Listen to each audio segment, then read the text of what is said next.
dadka khawaarijta amaba siifada khawaarijtu ay soo gaadhay baa lagu yaqaanaa madaxda inay habaaraan inay caayaan oo dadka ay ku kiciyaan iyaga manhajkoodu uu isbedbedelaa oo laba xaakimo isku xiga midba mowqif gooniya ka qaadanaya waxa isbedelayaan waa iyaga ayaa hawadooda raacaya laakiin mar haddii labaduba ay muslimiin yihiin xukmu shariicati fiihim waaxid mowqifka ay tahay laga istaaga shareecada ay xukumtay waa mid qura qofka muslimkii maaha inuu noqdo mid hawadiisa raacaya oo ka isagu uu jecel yahayna xuquuqdiisa hala ilaaliyo odhanaya haybadiisa iyo xurmadiisa kaanay naftiisu doonahayna sidaasi aan ahayn ka yeelaya waajibku waa qofka muslimka inuu noqdo waqaaf cinda xuduud illaah wixii ilaahay sharciyeeye uu waajibiyey midaan dhinacna baanu dhaafahayn madaxda xuquuqdu ay nagu leeyihin waxaa ka mida wixii wanaaga inaynu ku adeecno wanaag diineed iyo mid adduunyaba xataa qofka madaxdii hadduu dadka faro shay mubaax oo maslaxa ay ku jirto in lagu adeeco ayaa waajiba ilaahay baa taa ina amray inuu muslim yahay unbaa shardi u ah inuu hebel yahay inuu hebel yahay inuu reer hebel yahay shardi uma ah ilahay baa yihi ya ayuha aladiina aamanuu atiicu llaha wa atiicu rasuul wa uli lamri minkum ilaahay adeeca oo rasuulka adeeca oo kuwa madaxda ee muslimiinta ah ee idiin taliyana adeeca cala almar'i lmuslim asamcu wataaca fima umir maa lam yu'mar bimacsiya nabigu wuxu uhi qofka muslimkaa waxaa waajib ku ah madaxda inuu adeeco madaxa muslimiinta ah oo wixay amraan uu ku adeeco waa intaan macsiyo la amrin macsiyo cidna lagu adeeci maayo wixii qofku uu saluugayo ama khalad iyo gaf iyo xumaan uu arkay madaxda ka soo fulaya isagana waajibka kala gudboon waa inuu nasteexeeyo iyadoo nasteexada aanu u marahayn waddo dadka madaxda ah haybadda ka qaadaysa oo xurmadooda ridaysa ilaahay subxaana wa tacaala uu huwiyey waayo taasi diinteenna iyo adduunyadeenna mid nabaddan uma aha oo haddii qofka madaxda uu noqdo qof cayn lagala daalay iyo dacaayad wuxuu noqonayaa qof bilaa haybada hadhowna cidna maqli mayso cidna ka amar qaadan mayso taana danta adduunye iyo ta diineed labadaba waa lagu waayey oo diintu waxay noo amartay madaxda inaynu adeecno walow daalimiin ba ha noqdaan oo wixii macruufe wanaaga aynu ku adeecno wixii kalena aynu uga nasteexayno waxaa ku jira arrinkaa danteenna diineed iyo adduunye labaduba oo hadday dadku bilaa madax noqdaan ay fawdo galaan diin iyo adduunya toona u badbaadi mayso horumarna midnaba ka gaari maayaan ummadaha ka hadha ayaanay ummaddaasi noqonaysaa taariikhduna saasay markhaati ka tahay marka dib loo raaco dadka madaxda in la caayo aada bay uga digi jireen salafku saxaabadii laga soo bilaabo waayo caydaas waxay keenaysaa haybadbeel iyo xurmadii inay meesha ka baxdo waa in wixii wanaaga lagu ammaano laguna garab istaago wixii xumaanna waa in looga nasteexeeyo iyadoo waddo saxa loo marayo ujeeddaduna ay tahay sixitaan ee ujeeddadu ku xumayn iyo in qofka xurmadiisa iyo maamuuskiisa meel lagaga dhaco marnaba aan ahayn dadka madaxda inaynu u ducaynaa xuquuqday nagu leeyihin bay ka mid tahay xaq mustaxab oo sunnaaba ha noqdee danteennaana ku jirta oo inuu hagaago qofka madaxda ah waxaa ku jira nabadgelyadeenna ugu yaraan walihaada a'immatu lislaam madaxdu waa u ducayn jireen alimaamu axmed raximah llahu tacala iyadoo madaxdii waqtigiisa joogtay qaar badan oo ka midi aad ay u dhibeen oo weliba si xaq darraa ay ku dhibeen oo xadhig iyo garaac iyo wax walba ay isugu dareen haddana wuxuu odhan jiray araa samcahu wa taacatahu fi lcusri walyusri walmanshati walmakrah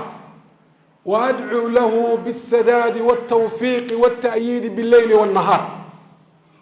aniga waxaa diini ah wixii wanaagsan inaan ka maqlo aan ku adeeco hadday naftaydu jeclaysanaysa iyo haddii kaleba uu hawadeyda raaci maayo iyo hadday naftaydu arrinta noocaasa u soo jeedo iyo hadday ka caajisaysan tahayba waan u ducaynaya waxaan ugu ducaynayaa ilaahay xaqa inuu waafajiyo inuu ilaahay waddada saxdaa ku toosiyo وربي وكأيده هبين يا معلم بقى. الفضيل بن عياض الصغير وحولي رحمه الله لو كنت أعلم أن لي دعوة المستجابة لجعلتها في الإمام هدانو قال لها دعاء الله يقبل يلا يبلغ قادر الله ولا دعاء سمانته ولا أقبل ياي حاكم كمسلم كابل الدعاء لها لأن في صلاحه أمن البلاد والعباد ويسمونه هجاجة وحكوا ترتنا بتجليدا ضلك يددك. الإمام النووي رحمه الله تعالى مسألة حكم كذا مركو كان لي وحيري والدعاء لأئمة المسلمين وولاة أمرهم بالصلاح والإعانة على الحق والقيام على العدل مستحب بالاتفاق. إن مدحض مسلمين تا لو قد دعيو إنو إلهي أغاتشيو وإلهي ومكالميو waxa saxda ah iyo cadaaladda inay ku qumaan waa arrin sunno culamaa islaam isku waafaqsan yihiin waana manhajka sunnah dadka khawaarijta ah ama sasiifada khawaarijtu ay soo gaadhay baa lagu yaqaanaa madaxda inay habaaraan inay caayaan oo dadka ay ku kiciyaan iyaga manhajkoodu isbedbedelaa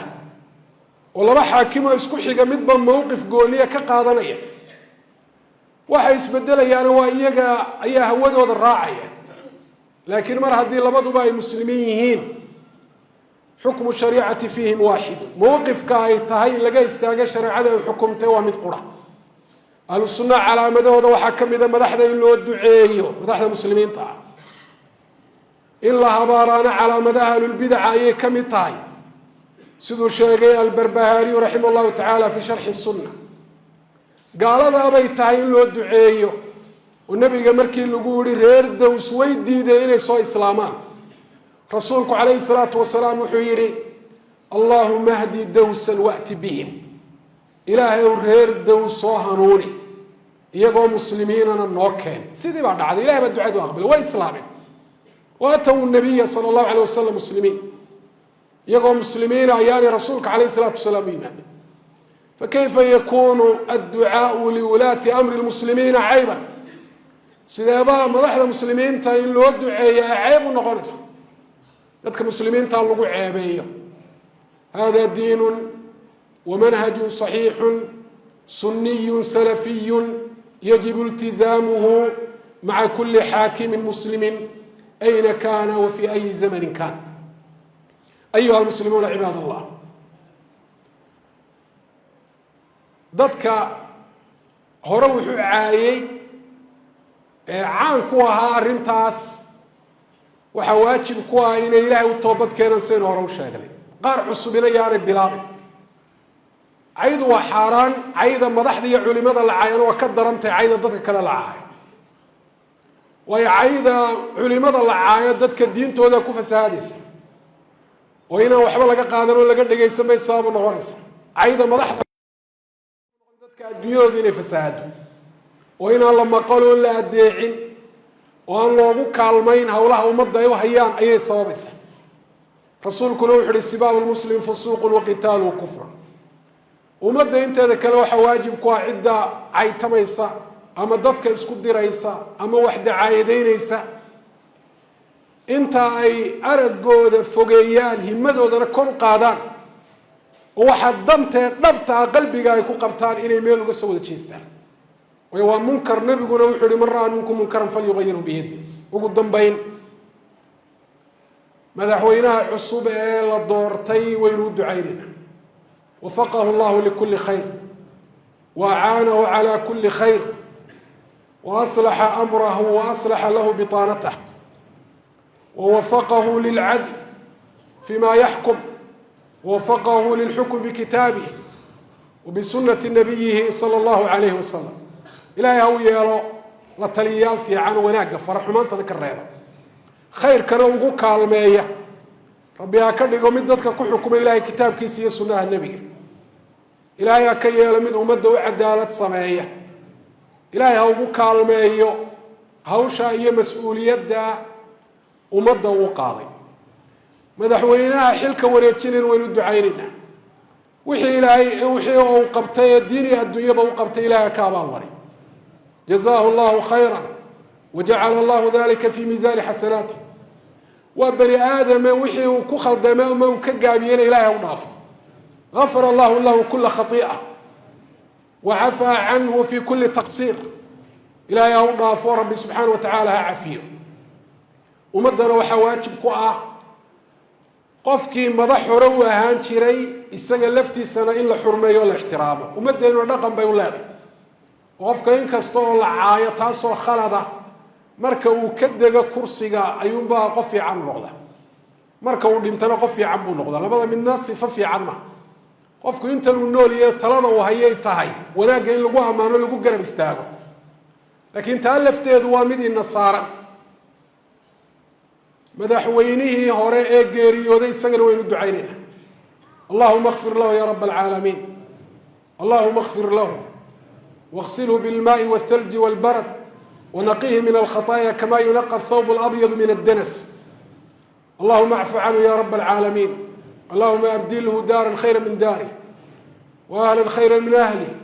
وزوجا خيرا من زوجه اللهم أدخله الجنة وأعذه من عذاب القبر والنار إلهي أودم بالدافع إلهي قبرك هو نوري هو واسعي إلهي نعيمك قبرك يتشنض به قداقه عذاب القبر النار بإلهي كيلاني إنك إلهي نودم بالدافع كوي عبرة قاتل إلهي نقدقه مضح يوم يتبصى صلى الله عليه وسلم وقريها قروح ذا بدن يا قوادي ذا قروح ذا بدن يا دلدلال كادوية ساسا لوجت تجيه قفك مسلم كاي وين كل عبرة قاته اليوم سلوري صحابي أبو الدرداء اليوم في الدور وغدا في القبور ما أنت قريها سال الدقية برينا حبالها للدقية حبالها وحلا للتقية وحي كيده صحيح الدنيا أنت اللي تشوقي لا شقيسته فمن يعمل مثقال ذرة خيرا يرى ومن يعمل مثقال ذرة شرا يرى dadka dhimanaya geeriyooda inuu ku cibro qaadano oo inaynu toobad keenno hayna xusuusiso iyo inaynu adduunyada maalmaha kooban aynu joogno inuu ka sahay qaadano oo qabriga iyo inta ka dambaysa inuu sahay qaadano wafaqana allahu lidalik allahumma ighfir lana wa li abaa'ina wa ummahatina wa lil muslimina wal muslimat اللهم احفظ بلادنا وبلاد المسلمين بحفظك واجمع كلمتنا ووحد صفوفنا على الحق يا رب العالمين اللهم اهدنا وسددنا اللهم إنا نسألك المعافاة في الدنيا والآخرة اللهم ألف بين قلوبنا واجمع كلمتنا على ما تحب وترضى يا ربنا اللهم أذهب عنا الفتن والبغضاء والحسد والعداوة اللهم اجعلنا متحابين لأجلك اللهم اجعلنا متحابين لأجلك اللهم اجعلنا متحابين لأجلك اللهم اجعلنا متعاونين على البر والتقوى اللهم اجعلنا متعاونين على البر والتقوى اللهم اغفر لنا ولآبائنا وأمهاتنا وللمسلمين والمسلمات اللهم صل على نبينا محمد وعلى آل نبينا محمد كما صليت على إبراهيم وعلى آل إبراهيم وبارك على محمد وعلى آل محمد كما باركت على إبراهيم وعلى آل إبراهيم في العالمين إنك حميد مجيد